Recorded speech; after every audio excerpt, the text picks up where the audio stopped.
My name is Evelyn May Carter, but most people just call me Nana. I'm 73 years old and live in a quiet town outside Anchorage, Alaska. The winters here are long, the nights even longer, but I've always found warmth in my memories. My small wooden house is filled with them, not the kind that glitter or shine, but the kind you hold in your hands and feel in your heart, photographs. For 40 years, I kept my life between the pages of 3 thick leather albums. My late husband James fishing by the lake, my son Luke as a boy with his first snowman, my daughter's high school graduation, and birthdays that smelled like chocolate cake and laughter. Those pictures were more than images, they were proof that I had lived, loved, and mattered. I used to say, if the house burns down, leave the furniture. Save the photos. My son Luke was always the ambitious one. He moved away to California, called himself a tech entrepreneur, and rarely had time to visit. When he did, it felt like I was seeing a stranger with my son's face. He would smile politely as I showed him pictures, but his eyes drifted somewhere far away, to business deals, phone screens, and city lights. Still, he was my boy, and a mother's love never fades. One winter, he came home unexpectedly. He seemed restless but charming, as always. "Mom," he said, "you should really digitize these old photos. They'll last forever online. Let me help you." It sounded thoughtful. I trusted him completely. He brought out a sleek silver scanner and started working right away, humming to himself as he scanned each page carefully. I made him tea and watched proudly, happy to see him doing something that seemed so loving. For days, he worked on those albums, saying he was backing them up. When he finished, he patted my shoulder and smiled. "There you go, Mom. Now your memories are safe forever." I thanked him, not realizing what he had really done. After he left, the house felt emptier than usual. I missed the sound of his laughter, even if it was different now. The snow outside was thick that year, covering everything in silence. Months passed quietly until one afternoon, my phone rang. It was my old friend Linda, who spends more time on the internet than anyone I know. Her voice shook a little as she said, "Evelyn, you need to see something." She sent me a link. It was a stock photo website. At first, I didn't understand. But when the page loaded, my heart dropped. There, staring back at me, was my life. My husband holding me by the lake, my mother smiling on her porch, my granddaughter's 5th birthday with balloons in the background. Every photo was perfectly scanned, perfectly edited, and perfectly priced. $12.99 for a commercial license. $7.99 for editorial use. My breath caught in my throat. I scrolled faster. Every single image, my family, my moments, my life, had been uploaded, tagged, and sold. And under each photograph, in the fine print, it said, "Uploaded by Luke Carter." For a long time, I couldn't move. I felt the weight of betrayal heavier than any winter snow. My son hadn't preserved my memories. He'd stolen them. He had taken my love, my history, my story, and turned it into a product for strangers to buy and use however they wanted. The next morning, I checked again, hoping it was some mistake. But there they were, thousands of downloads, hundreds of likes, comments calling my photos vintage Americana, perfect nostalgia, great emotional stock. My life had become content. I sat in my kitchen for hours, staring at the wall, trying to understand how the boy I raised, the one who once hugged me after his first heartbreak, who used to call me mommy when thunder scared him, could erase me so easily. And that night, as the snow fell quietly outside, I made a silent promise to myself. If he wanted to erase me from the story, I would make sure he never forgot who wrote it in the first place. Because some memories are not meant to be bought or sold. Some memories are meant to haunt. The night after I found those photos online, I couldn't sleep. Every time I closed my eyes, I saw the flashing numbers on the website, downloads, views, likes, and my son's name written underneath each one. Luke Carter. I whispered it like a question, as if saying it differently might make it belong to someone else. But no, it was him. My son. My blood. For the next few days, I tried to calm myself. Maybe he didn't mean to hurt me. Maybe it was a misunderstanding. But deep down, I knew that wasn't true. The description tags were too specific, the captions too professional. Vintage Alaskan family portrait, timeless nostalgia. Rustic grandmother smiling, perfect for memory-themed ads. Those weren't random uploads. That was marketing. I called him the next morning. He didn't pick up. I tried again that evening, and finally he answered, cheerful as ever. Hey Mom. Everything okay? He said, like nothing had happened. Luke, I said softly, where did you put the copies of my photos? Oh, those. He laughed. Don't worry, Mom, they're backed up on the cloud. Totally safe. My heart clenched. Luke, I said again, did you upload them anywhere else? He paused for just a moment, not long, but long enough. I could hear it in his breathing. No, Mom. Why would I do that? That's when I knew he was lying. I didn't argue. I just said goodnight and hung up. But inside, something in me had shifted. I had always thought betrayal came like a storm, loud, fast, tearing everything apart. But this was worse. This was quiet. A betrayal that smiled and said, love you, Mom, while stealing from you in the dark. Over the next week, I did something I hadn't done in years. I went online myself. My granddaughter had shown me how to use a computer, and I still remembered a few things. I searched for Luke's name, the name of the stock photo account, anything that connected the two. And there it was, Carter Digital Media LLC, registered under his name, with hundreds of family photos, not just mine, but others too. He had turned people's private moments into a business. He'd built an entire company selling nostalgia. I stared at his profile picture, that same boyish grin, the confident tilt of his head, and all I could think was, how could he? Then I found something else. Buried in the About section of his website was a short story, a marketing pitch. Inspired by my late father's love for photography, I grew up surrounded by images of a simpler time. I now share those memories with the world, keeping history alive. He wrote that. My photos. My husband. My story. And he claimed it as his own. That line, late father's love for photography, broke me. Because my husband James had loved photography, yes, but it was me who kept those memories alive after he died. Me who organized, labeled, preserved every single print. My husband may have taken the pictures, but I built the archive. And now my own son had erased me. The next few days passed in a blur. I couldn't eat, couldn't focus. Every time I went into the living room, the sight of those albums made me sick. They were empty now, just paper and dust. I thought about confronting Luke again, but what would I even say? That he'd stolen my soul and sold it for $12.99? He'd just call it business. One afternoon, Linda came over with her laptop. You have to see this, she said, setting it down on my kitchen table. She pulled up a commercial, a luxury perfume ad. And there it was again. My face. My own face. Smiling beside a lake, holding a flower. They had color-corrected it, blurred the background, added music. But it was me. The caption said, "Timeless beauty never fades." My stomach turned. They used my photo, I whispered. Linda looked at me with pity. They bought it from the site. Anyone can, Evelyn. Anyone. I turned off the laptop. My hands were trembling. My face, my wrinkles, my smile, my memories, were being used to sell perfume to strangers.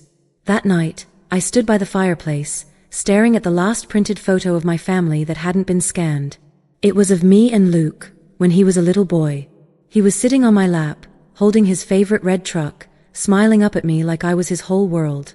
I ran my fingers over his little face. What happened to you? I whispered.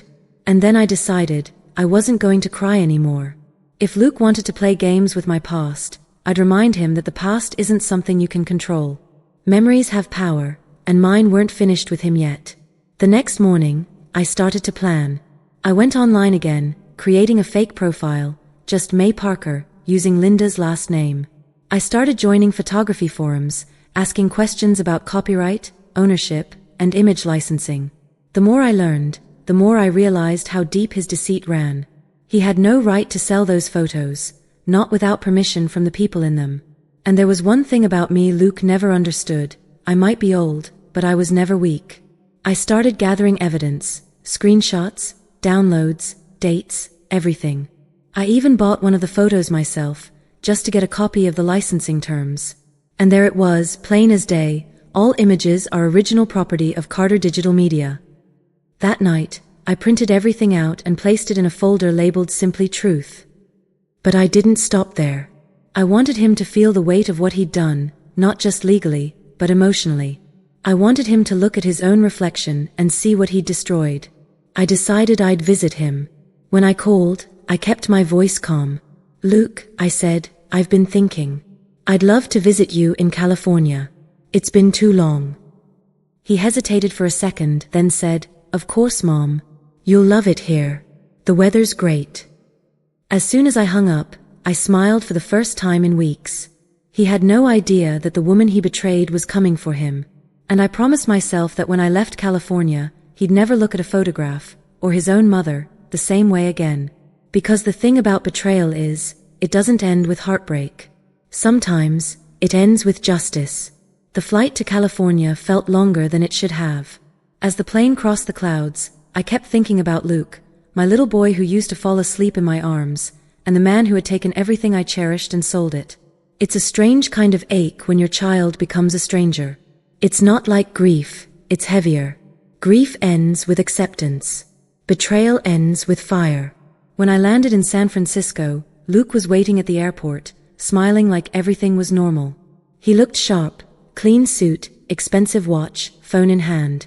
"There's my favorite lady," he said, hugging me quickly, too quickly. His hug felt like a performance. On the drive to his home, I stared out the window. The city buzzed with noise, horns, voices, lights flashing everywhere. It was a world far from Alaska's quiet snow. Luke talked the whole ride, bragging about his company, his clients, his success. I listened in silence. Every time he said, "We built this brand, I heard you stole it." When we reached his apartment, I was stunned. It wasn't a home, it was a showroom. Everything was white, spotless, and cold. Not a single family photo on the walls, not even one of his father. Instead, there were framed magazine covers, awards, and certificates. He poured us wine. "You'll love it here, Mom. Maybe you can stay longer this time," he said. I smiled politely. "We'll see." But that night, when he went to bed, I wandered into his office. His desk was immaculate, 2 screens glowing in the dark. On one monitor, I saw a list of best-selling images, Q4. I scrolled through them quietly. My hands trembled as I saw the familiar names: elderly woman by the lake, vintage couple holding hands, mother and child, 1969. Every one of them, mine. Next to each image was a total sales number, hundreds, sometimes thousands of downloads. And then, at the bottom of the screen, I saw a new folder labeled AI Restoration Project, Upcoming. My heart stopped. When I opened it, I saw my face again, but different. Smoothed skin, brighter eyes, false smiles. He was using artificial intelligence to edit and modernize the photos, erasing wrinkles, changing colors, replacing backgrounds. He was rewriting history. My history. I stood there in the dark, staring at the glowing screen, feeling the old ache of motherhood and rage collide. That's when I decided, he wasn't just going to lose those photos, he was going to lose the story he stole from me. The next morning, I played the part of the sweet, visiting mother. I cooked breakfast, asked about his life, smiled for his friends. But inside, I was taking notes. I noticed his habits, his passwords, his routines. He always left his laptop unlocked when he went for his morning jog. He bragged too much about his cloud security. And he trusted me, or at least, the mother he thought he still had. That night, after he went to bed, I got to work. I plugged in the small USB drive I had brought from Alaska. Inside it was my folder labeled Truth, all the proof, all the screenshots, all the pain turned into data. I began downloading everything from his drives, the full image database, the invoices, the client lists. Each click felt like reclaiming a piece of myself. When I was done, I stared at the files sitting on my USB drive. It wasn't revenge yet, but it was a beginning. For the first time in months, I felt in control. The next few days, I started planting seeds. Over breakfast, I asked small, innocent questions. "Luke, do you ever worry about copyrights?" He laughed. "Mom, please. I've got contracts. Everything's handled. Even personal photos?" "Especially those," he said proudly. "People love authentic emotion. It sells better." Authentic emotion. He said it like it was a brand. That night, I sat by the window, watching the city lights shimmer below. My heart was heavy, but not with sadness, with purpose. Revenge wasn't about anger anymore. It was about restoration. I reached out to an old friend of James, a man named Paul Emerson. He'd been a lawyer once, before retiring up north. I told him everything, every detail, every lie. He was quiet for a long time, then said, "Evelyn, you might have more power here than you think. Those photos are your property, not his. You can make this right." "I don't just want to make it right," I said. "I want him to understand what he's done." Paul chuckled softly. "Then you'll need to be smart, cold, strategic." I smiled. "Oh, I can do that." A week later, Luke hosted a business dinner at his apartment. Investors, photographers, brand partners. He wanted me there, playing the role of the sweet old inspiration. I agreed. I wore my best dress, combed my silver hair, and put on the locket with James's photo inside. When his guests arrived, I noticed the way Luke presented me, as an accessory to his success. "This is my mom," he said, smiling. "She's where my love for photography began." They clapped politely. No one knew that the woman smiling at them was quietly preparing his downfall. I let him boast all night. I let him drink, laugh, and feel untouchable. Then, when the dinner ended and everyone left, I handed him a small envelope. "What's this?" he asked. "A gift," I said. He smiled, opened it, and froze. Inside were printed copies of his uploads, contracts, and payment records. On the top page, written in red pen, were 6 words. "Do you remember who took these?" He looked up at me, his face pale. "Mom, where did you get this?"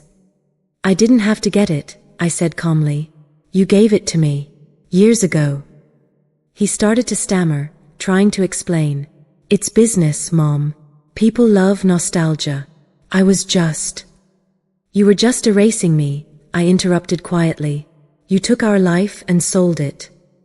He sighed, frustrated. "Mom, you don't understand how the world works anymore. These aren't personal, they're assets. Data. That's how art survives now." "Art doesn't survive when it's stolen," I said. My voice didn't rise, but it carried more strength than it had in years. He rolled his eyes. "You're overreacting. Nobody cares about who took the picture, they just want the feeling it gives." "That's the problem," I whispered. "You stopped caring who it belonged to." He walked away, muttering under his breath. I didn't follow him. I just smiled faintly. The seeds had been planted. He thought the conversation was over, but it wasn't even close. Because I wasn't done yet. I had his files. I had his weakness. And soon, I'd have my story back. That night, as I packed my bags, I looked at the city through the glass window. It glittered like 1,000 empty promises. Luke was asleep in the next room, probably dreaming of profits and popularity. But I wasn't dreaming. I was planning. He thought he was untouchable, hiding behind screens and contracts. But I was his mother. I knew the one thing he'd never see coming, the quiet, patient storm of a woman who'd been underestimated for too long. And as the clock ticked past midnight, I whispered to myself, "Let's see how you like it when someone rewrites your story." I flew back to Alaska the next morning, leaving behind the glossy skyline and the hollow pride that had swallowed my son whole. The cold air hit my face the moment I stepped off the plane, and for the first time in months, it felt like I could breathe again. In my bag was everything I needed, the downloaded files, the legal evidence, and a quiet fury that had turned into focus. Revenge wasn't about rage anymore. It was about justice. I sat by my kitchen table for hours that evening, surrounded by stacks of paper and photographs. Each one was a memory, a moment, a heartbeat that Luke had sold like a cheap trinket. I looked at the faces smiling back at me, my husband, my children, my younger self, and whispered, "Don't worry. I'll make this right." Then I opened my laptop and began. For the next 2 weeks, I lived like a woman possessed.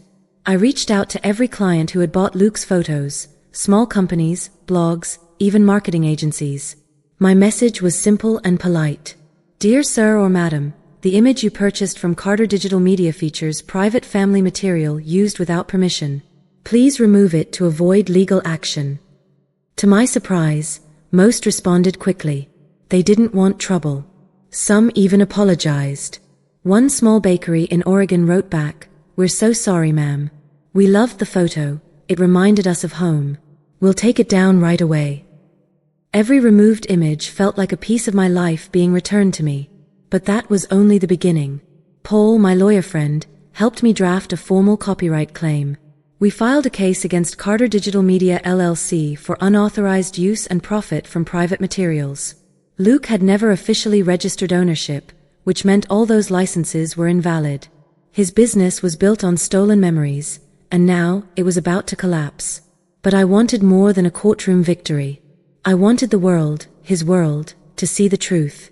So, I built something of my own. Late at night, I created a website called Nana's Faded Photos. It was simple, cream background, vintage fonts, soft music in the background. On the home page, I wrote, "Every photograph tells a story. These were mine. Until someone I loved decided they belonged to him. This is what happens when you sell your mother's memories for profit." Below it, I uploaded a few of Luke's stolen images, side by side with the originals, showing his edits, his changes, his lies. I didn't use anger in my words, only truth. Within days, people started sharing it. The story spread across social media, the mother whose son sold her memories. News blogs picked it up, calling it both heartbreaking and powerful. At first, I didn't believe how fast it grew. Comments poured in. "This broke my heart. How could anyone do that to their own mom? She's a legend. What a queen for standing up for herself." I didn't want fame. I just wanted my dignity back.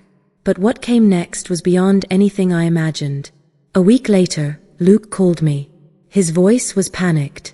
"Mom, what did you do?" "Me?" I said calmly. "I just told my story." "You've ruined me," he shouted. "Do you realize what this looks like online?" "Yes," I said, my voice steady.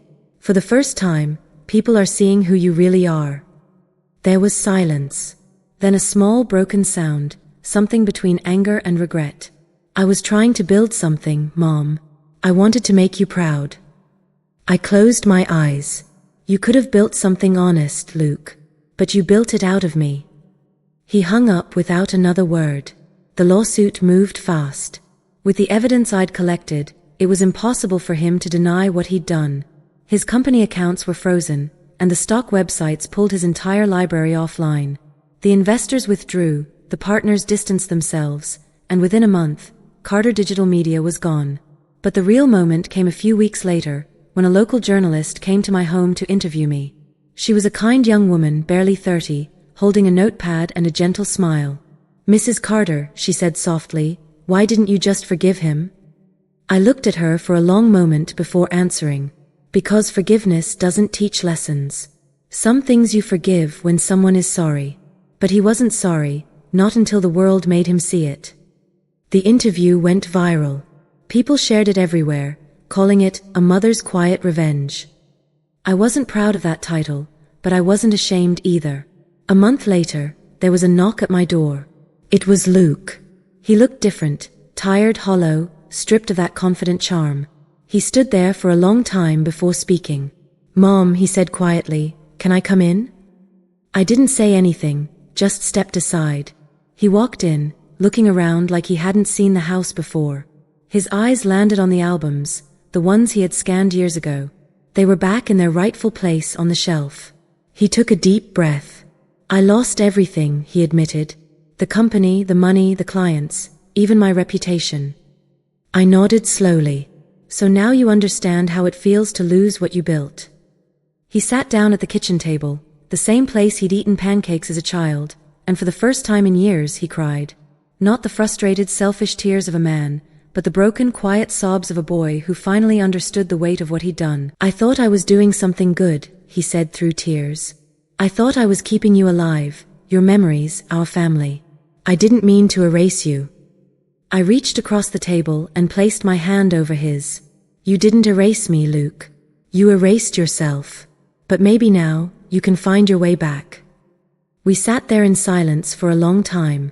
The storm between us had passed, but the damage would always be there, like cracks in glass that never truly disappear.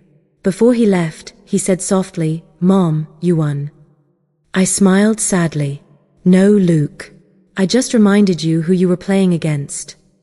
After he was gone, I walked to my shelf and opened the first album. The photos looked different now, not because of time, but because I'd earned them back. Each one was mine again, in every sense of the word. The world had seen my story, yes, but more importantly, I had reclaimed it. And as I turned the last page, I whispered to the quiet house, "You can't sell memories.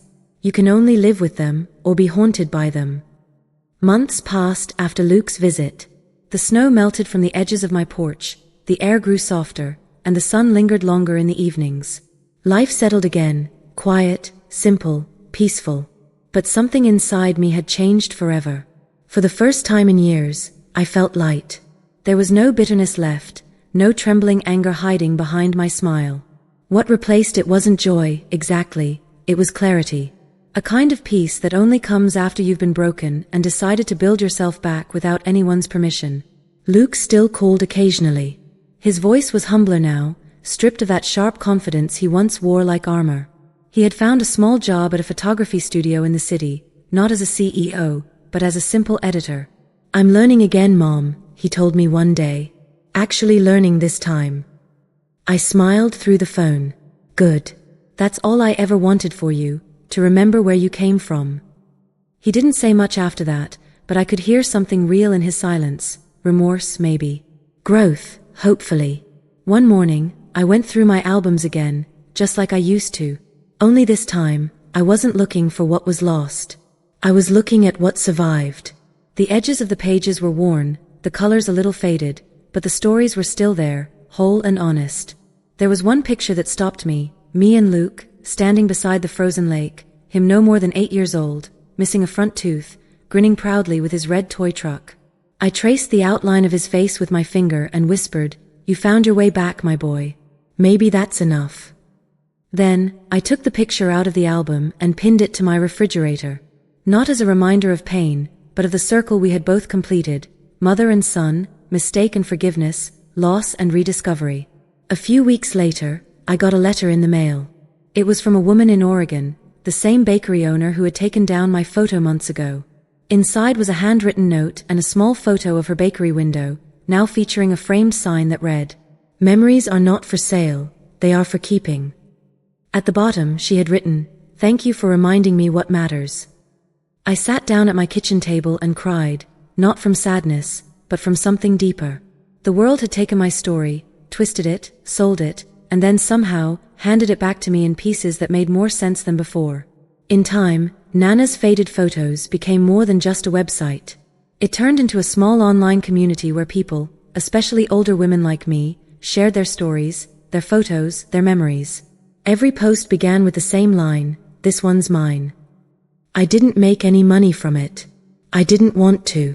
The only thing I wanted was to make sure no one ever forgot that behind every picture, behind every vintage moment, there's a heartbeat, a life. Sometimes at night, when the house grows still and the fire burns low, I think about Luke and how easily he lost himself in his hunger to be seen. I think about how many people spend their lives trying to preserve their image while forgetting to preserve their soul. If I've learned anything, it's this. Fame fades. Beauty fades. But truth doesn't. Truth stays like an old photograph, even when the colors fade and the corners curl. And if you're listening to this story right now, if you've made it this far, remember one thing, never let anyone take your story away from you. Not for money. Not for love. Not for anything. Because once your story is gone, you don't just lose your past, you lose who you are. I close my albums each night now with a little smile. The covers are cracked, the pages smell of age and memory. But they're mine. And I like to think that somewhere, my husband James is smiling too, maybe proud that his old camera captured more than faces. It captured strength. I lean back in my chair, take a slow sip of tea, and whisper into the quiet. Some stories fade with time. But mine learned how to fight back.